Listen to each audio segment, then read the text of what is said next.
The Trade Federation has imprisoned Naboo's most important leaders in the notorious Camp 4. Reach the camp, take out the Trade Federation forces, and free the captives before reinforcements can arrive.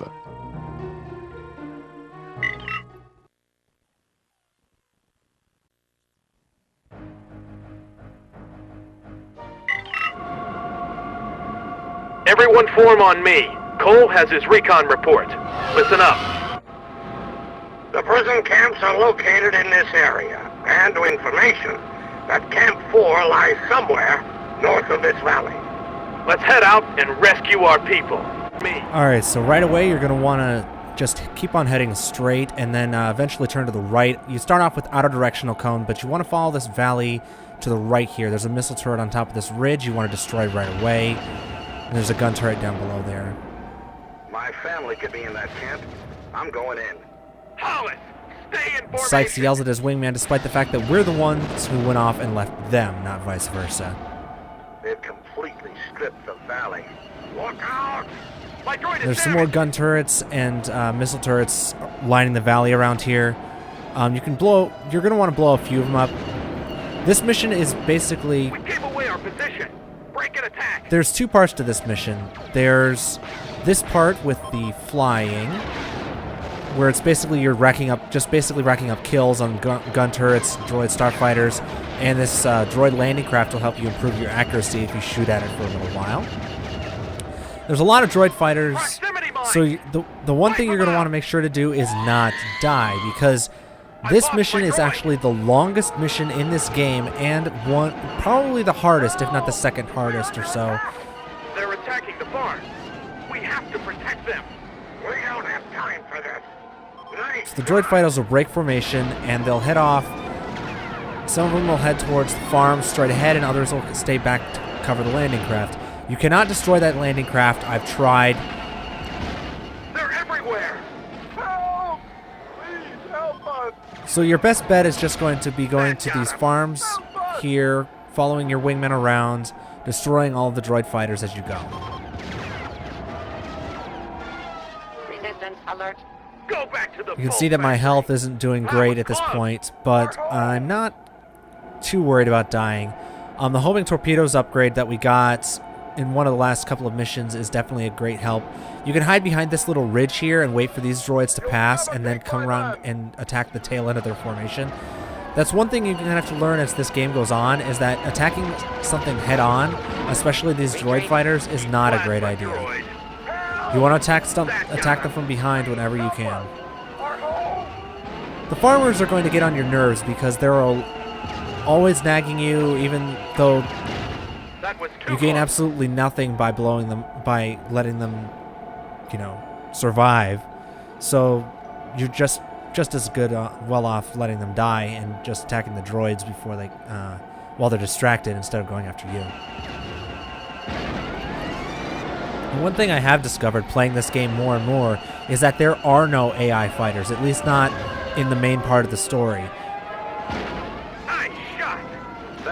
I went through mission by mission, and all the fighters that I thought were AIs are actually not. They're just scripted to follow the most common paths.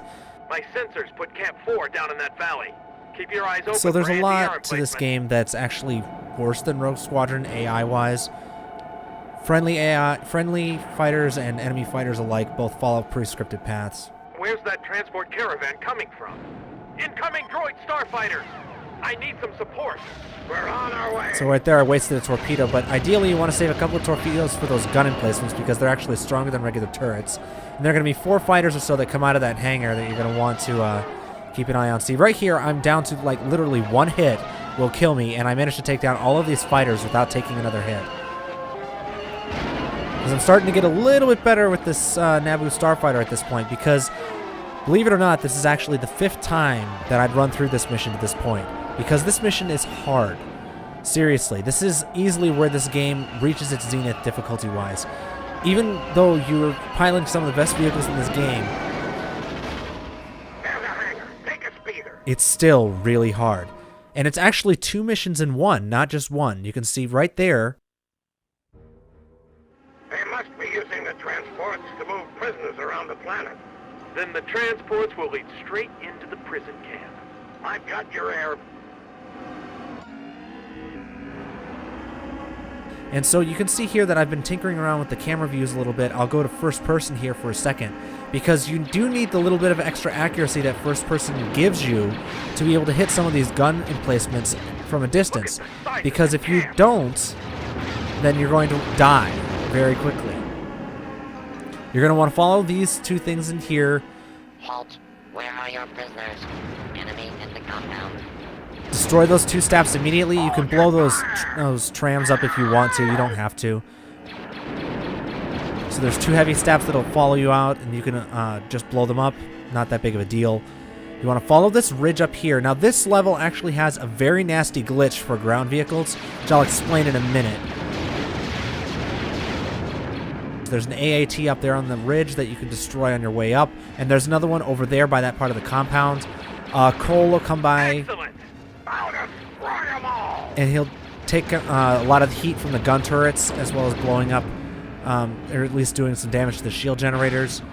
But there's going to be turrets on the corners of each one of these compounds, and if you're not careful, they can easily kill you, especially considering you're just in a stap at this point. So right here, you see those purple doors. You want to blow those open. Get away from the door! I'm going to blast it! And that'll free the prisoners and allow them to escape. Alright, so you want to at least make it up to the top of this hill on one life. Oh, I've located the cell blocks.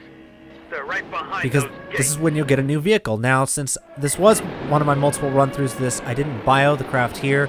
It's going to be bioed at the beginning of the next mission. But see, either way, the GN Speeder is actually the best ground vehicle in the game. You have twin lasers, which means you do damage twice as quickly. You also have your secondary weapon, instead of being missiles, is a laser that you can charge up and attack with, and it does a lot of damage. So you come around to the back of this compound here, blow those barrels up, and you come into this part of the compound, destroy those doors, free everybody. A whole bunch of droids will come out of most of these areas here, but then you want to come around here, destroy that shield generator. Enemy in the compound. That'll open up these gates, which means that you can go straight out through the compound here. You can see the GN Speeder now that I'm out of first person. Head up here and go to the right, and there's a couple of shield generators up here on the ridge. Everyone to the speeders, hurry! There you go. You can see the GN Speeder can take a lot more damage than the Flash Speeder or the Stab can, which is, a good thing, but it still can't regenerate health, which does make it a bit worse than the N1, just in a straight one-on-one comparison. But it is the best ground vehicle in the game. So you can blow those doors open as well, free the rest of the prisoners, and then follow them out to the right, through the main part of the camp, and out to here, where the speeder dock is. Now, the prisoners will board some speeders. They'll head down the ridge this way. You can follow them down as well. Now, this area, you want to take it as slow as you can. Move in. Use your homing. You see I'm using the charge laser there. You can see a little icon up by my shields that turns red as I charge it. If you charge it up all the way, it's a one-hit kill on any enemy ground vehicle, even the AATs. So you want to make sure that you use it. Use the terrain to your advantage. It's an ambush! We'll never get past those tanks! They're our speeders. Let's get moving. There's guns, and there's a lot of AATs in this area, so you're going to want to keep your health up as much as you can. Stay as out of the range of the guns. I believe the AATs... Haul it! It's all yours. So our other wingmates come back now in his N1 after leaving formation at the beginning of the mission, and he's going to give us some air support. But the thing is that you can't get out of this area of the compound because the end of it is walled off. Now Hollis will blow open part of the wall back behind this gun turret that you're going to want to enter. Now you may notice at this point that we actually have 2 lives. We only have lost 1 at this point. This mission is the only mission, one of the only missions in the game where you can actually lose a life and still get a gold medal. Not that I'm going to be getting a gold. Thanks for the air cover. So you follow this, you go through the hole in the fence and follow this ridge upwards towards where the shield generator is. However, there is one more thing that you're going to want to get before, because this shield generator opens the end of the camp and then you can just leave. Get clear. We'll take it from here. But you can see I mess around a little bit here at this point because there's an upgrade up there. But the physics that they programmed the ground vehicles with in general is not very good, which means that you can just barely not get over the top of that ridge. No matter how hard I tried, I couldn't get it. So I thought maybe it's on this side instead of the other side. Nope. And that's the glitch that I said was very deadly to ground vehicles in this level, is that if you slide down a slope of any distance, almost any distance, you will fall all the way down to the ground and die instantly, no matter how many shields you have left. So even if you go up to this part of the ridge here and then fall off to the right side there, you will die. You can see there was a bit of an edit there because I actually paused to check and make sure that there was an upgrade up at the top of this ridge. And there is, but I just couldn't figure out where it was for a second. So I finally decided I'm going to risk clipping through the level and try to work my way up into the geometry and then worm my way across the side there. And it worked. You can see bad clipping, the textures and everything, but the upgrade is right up here. But I did not want to have to play through this level again for the 6th time and get the upgrade. And this is actually one of the most useful upgrades in the game. Probably the 2nd best upgrade ahead of everything else that we've gotten, including homing torpedoes and advanced shields. This is the 2nd best. See, I almost died there. I almost died. I just... Whew, that was really close. That was a lot closer than it needed to be. So yeah, you head down this ridge. Stay to the right. Be very careful. It takes some unexpected twists there and there. And keep continuing following it down. Just head out through the gates and out through the main exit and leave. Not much else to it.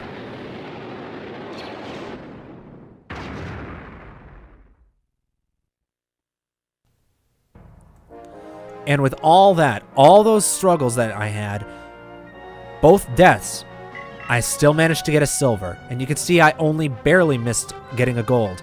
By 1 life, 1 enemy, slightly tweaking my accuracy, and about 14 seconds worth of time, which basically, if I had just not died one more time. So it was very close. You can tell that that's definitely one of the harder missions in the game.